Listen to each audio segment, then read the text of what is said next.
Welcome back to my channel blog with Papri চ্যানেলে তোমাদেরকে অনেক স্বাগত জানিয়ে আজকের ভিডিওটা স্টার্ট করছি। কেমন আছো বন্ধুরা? আশা করছি ভালো আছো, সুস্থ আছো, আর আমিও ভালো আছি, একদম সুস্থ আছি। তো এখন বাজে সকাল 10:30। তো সকালবেলার ব্লগগুলো দেখেছো যে আমি কাজকর্ম সেরে তোমাদের সাথে ইন্ট্রোটা দিয়েছি। তো এখন হচ্ছে ছেলেকে স্কুল দিতে যাব। তো ভাবলাম স্কুলের জন্য যখন রেডি হচ্ছে তখন একবার ভিডিওটা তোমাদের সাথে স্টার্ট করে ফেলি। তো আজকে ছিল সোমবার, এই ভিডিওটা হচ্ছে সোমবারের। তো আমি সকালবেলা গিয়েছিলাম হচ্ছে বাবার মাথায় জল ঢালতে, যেটা প্রত্যেক সোমবার আমি করে থাকি। সেই মতো জল টল ঢেলে এসে আর এত তাড়াতাড়ির মধ্যে রেডি হয়েছি বন্ধুরা যে আমি খাওয়ার টাইম পাইনি। জল ঢেলে এসে সঙ্গে সঙ্গে একটু জল খেয়ে বেরিয়ে গেছি হচ্ছে ছেলেকে স্কুলে দিয়ে আসার জন্য। তারপরে স্কুলে দিয়ে এসে বাকি কাজগুলো সব কমপ্লিট করব। যেহেতু আমি হচ্ছে সোমবারে নিরামিষ খাই, তো সোমবার দিনকে নিরামিষ খাওয়ার জন্য আজকে ফ্রিজে মাদের মাছ মানে আমিষ রান্নাগুলো ছিল, আর আমার জন্য নিরামিষ রান্নাটা করা হবে। তো ছেলেকে আমি স্কুলে দিয়ে চলে এসেছি, দিয়ে এসে ভাবলাম অনেকক্ষণ চা খাওয়া হয়নি, তো একটু চা নিয়ে বসি।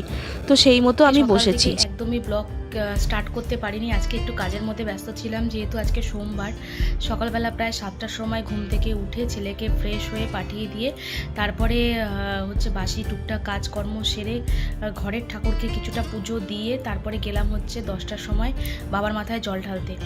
তো আজকে সোমবারের দিনকে আমার একটু চাপের মধ্যে থাকি সকালবেলাটা, সেই জন্য কোথায় ক্যামেরা সেট করব, কোথায় লাগাবো, মানে আমার কোনো দিকে হুঁশ থাকে না। মানে তারপরে 10টা 15 এসে বলছে যে ছেলে স্কুল যাবে। যেহেতু কাল রাত্রে আমি ওকে জিজ্ঞেস করেছিলাম যে তুই আজকে কি স্কুল যাবি, তো আমার ছেলে বলেছিল না মা আজকে স্কুল যাব না, যেহেতু দোলের আগের দিনকে রং খেলাখেলিগুলো বেশি হবে, সেই জন্য আজকে আর স্কুল যাব না। কিন্তু বাড়িতে এসে বলছে যে আজকে স্কুল যাবে 10টা 15-তে।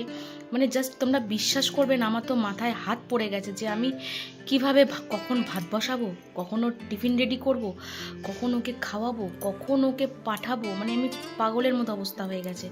তারপরে কোনো রকম বাবার কাছে একটু ভালো মতো জলটা ঢেলে এসে মানে তাড়াহুড়ো করে মা সকালবেলায় চালটা আর আলুটা ভাতের জন্য ধুয়ে রেখে দিয়েছিল, সেগুলো আগে প্রেসারে বসিয়েছি। তখন বাজে প্রায় 10:30, এদিকে 11টা থেকে স্কুল।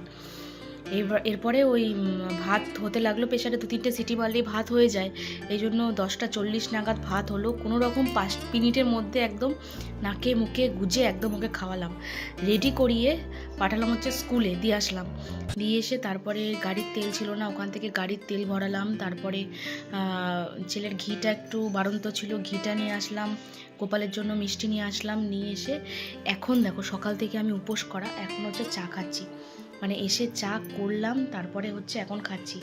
মানে সারাদিনে ভাগা দৌড়ির মধ্যে কেটে গেছে, এখনও বিছনা টিছনা তোলা হয়ে গেছে, এখনও জামা কাপড়গুলো যে ধুয়ে রেখেছি সেগুলো যে আমি মেলবো এখনও পর্যন্ত সেই সময়টা পাইনি। তো এখন এইবার আস্তে আস্তে কাজগুলো সারবো। প্রায় 4টের সময় ছেলে আসবে, তারপরে গিয়ে আমার তার মধ্যে কাজ কমপ্লিট হয়ে যাবে। এরপরে মানে 1-2 ঘন্টার মধ্যে কাজ কমপ্লিট। আর আজকে আমাদের রান্নাবান্না সেরকম কিছু নেই, রান্নাবান্না কালকের চিকেন করা ছিল, ওদের মানে মা বাবা আর ছেলের হয়ে যাবে। আর আমি সোমবার নিরামিষ খাই, যার জন্য আমি একটু সেদ্ধ ভাত করবো, ঘি দিয়ে আমার খাওয়া হয়ে যাবে, ওটাতেই আমার পরম তৃপ্তি। চলো এটাই হচ্ছে কথা, তোমাদের সাথে সকাল থেকে ক্যামেরার সামনে আসতে পারিনি, সেই জন্য এখন কথা বলে সব কিছু শেয়ার করলাম। চলো দেখতে থাকো আর পাশে থেকো। দেখবে আমাদের কাজে যদি একটু দেরি হয়ে যায় না, কোন কাজটা শুরু থেকে করবে আর কোন কাজটা শেষে করবে সব কিছু যেন একদম তালগোল পাকিয়ে যায়। আজকে এই অবস্থাটা হয়েছে আমার, আর এটা হয়ে থাকে না প্রত্যেক সোমবার দিনকেই। আর অন্যবার দিনগুলো যেরকম কি মন্দিরে যাওয়ার কোনো ব্যাপার থাকে না, সেই জন্য সকালবেলা ঘুম থেকে উঠে কাজকর্মগুলো পরপর হতে থাকে। কিন্তু বাকি আজকের যে সোমবারের দিনের কাজগুলো একটু যেন এদিক ওদিক হয়ে যায়, আর সেই জন্য আজকে সব কাজগুলো দেরি হয়ে গেছে। আজকে জামা কাপড়গুলো মেলতেও দেরি হয়ে গেছে, জামা কাপড়গুলো মেলেই সকালবেলা 8:30টার সময় মেলা হয়ে যায়, সে জায়গায় আমার এখন বাজে 12:30 প্রায় হয়ে গেছে।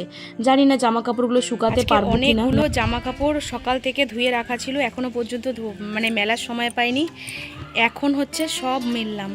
চলো আজকে তোমাদের একটা ভালো জিনিস দেখাবো। আমার বাড়িতে পাখিদের খাওয়ার জন্য কত মানে কলমি শাক বেরিয়েছে, যেটা আমি পাখিদেরকে ডেলি একটা ডান্ডি করে খাওয়াতে পারি। চলো তোমাদের দেখাই। এই গাছগুলো জানো তো বন্ধুরা, যখন বাড়িতে আমি কলমি শাক নিয়ে আসি তখন এই গোড়াগুলোকে আমি এখানে এসে পুঁতে দিয়ে যাই, যাতে এগুলো তাজা তাজা হতে পারে আর আমি পাখির জন্য এগুলোকে রাখতে পারি। আর এইগুলো একটা করে প্রত্যেক দিন ডাল আমাদের ম্যাঙ্গো ট্যাঙ্গোকে দিলে ওরা বেশ তৃপ্তি করে খায়। আর ওদের তো খুব প্রিয় জিনিস এই কলমি শাক। আর যখন এদের প্রোটিনের জন্য খুব এই গাছটা ভ্যারি করে, সেই জন্য এখন এই ডালটা নিয়ে যাব, নিয়ে এখন ওদেরকে খেতে দেবো। চলো একবার তোমাদের ওদের সাথে মিট করাই। দেখো আমি চুপি চুপি এই ডালটা দিয়েছি, কিন্তু আমি এখানে দাঁড়িয়ে ভিডিও করছি বলে ব্যাটারা না ঠিক বুঝতে পেরেছে। দেখো উকি মেরে বেশ কিছুক্ষণ ধরে তাকিয়ে রয়েছে, মানে ভাবছে তুই শালা সর এখান থেকে ক্যামেরাটা নিয়ে, আমি এখানে এসে আগে শাকটা খাই। তো আজকে জানো তো বন্ধুরা, একটা মনের মতো পার্সেল আমার কাছে এসছে। এটা হচ্ছে আমি অর্ডার করেছিলাম 8-10 দিন আগে, মানে সবাইকে দেখে নয়, কিন্তু মনের একটা ভালোবাসায় আমি এটা অর্ডার করেছিলাম। এবার এইটাই আজকে হচ্ছে 8 দিন পর এসছে। প্রেমানন্দ মহারাজজি সবসময় বলে থাকেন তোমরা নাম জপ করো, নাম জপের মধ্যে দিয়ে ভগবানকে পাওয়া যায় আর মনে অনেক শান্তি আসে, অনেক ডিপ্রেশন থেকে মুক্তি পাওয়া যায়, অ্যাংজাইটিও থাকে না। তো সেই মতো আমি মহারাজজির কথা শুনে আমি এইটা বুক করেছি। তো আমাদের 3 জনের জন্য, আমার ছেলের আর হচ্ছে আমাদের ওর বাবার। তো ওই জন্য আমি বুক করেছি যাতে আমরা রাধা নাম জপ করতে পারি আর ভগবানের শরণে যেতে পারি। তো এখন যাচ্ছি হচ্ছে ছেলেকে নিয়ে আসতে, এখন বাজে প্রায় 3:30। তো এখন চলো যাই।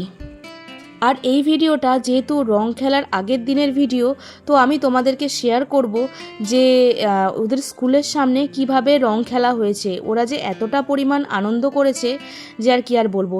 জানো তো এই সময়টা চলে গেলে না, এই সময়টা কিন্তু আর পাওয়া যায় না। এই সময়টা পেতে বড্ড কষ্ট করতে হয়। মানে আমরা এখন এই স্কুল টাইমটা যে পেরিয়ে গেছি, তখন ভাবতাম যে এই ছোটোবেলাটা কাটিয়ে কখন বড় হব আর কখন আমরা কলেজে ভর্তি হব, কখন নিজেদের জীবনটা সুন্দরভাবে কাটাবো, বাড়ির লোকেদের কিচির কিচির থাকবে না। কিন্তু এখন ভাবি না এই জীবনটাই ভালো ছিল। সব স্কুলের বন্ধুরা আলাদা হয়ে গিয়ে যেন এখন একেবারে মানে কখন ওদের সাথে দেখা হবে সে একটা টাইম বার করা, মানে কী যে মিস করি এই বন্ধুগুলোকে। আর এখন আমাদের এই ছেলেদের হচ্ছে এই লাইফটা এখন। আজকে যেহেতু আমার ছেলে, এই বছর ছেলের আমার ক্লাস 10, এবছরই হয়তো এই স্কুলে ওর হয়তো লাস্ট বছর হবে কি তারপরে অন্য স্কুল যাবে। অনেক বন্ধুবান্ধব এই স্কুল থেকে বেরিয়ে যাবে, অনেক বন্ধুবান্ধব অন্য কোনো স্কুলে অ্যাডমিশান নেবে, কিন্তু এই যে কেজি থেকে পড়ে একসাথে পড়া যে স্কুল বন্ধুগুলো, সেগুলো কিন্তু থাকবে না। সেই জন্যই স্কুলে আজকে এত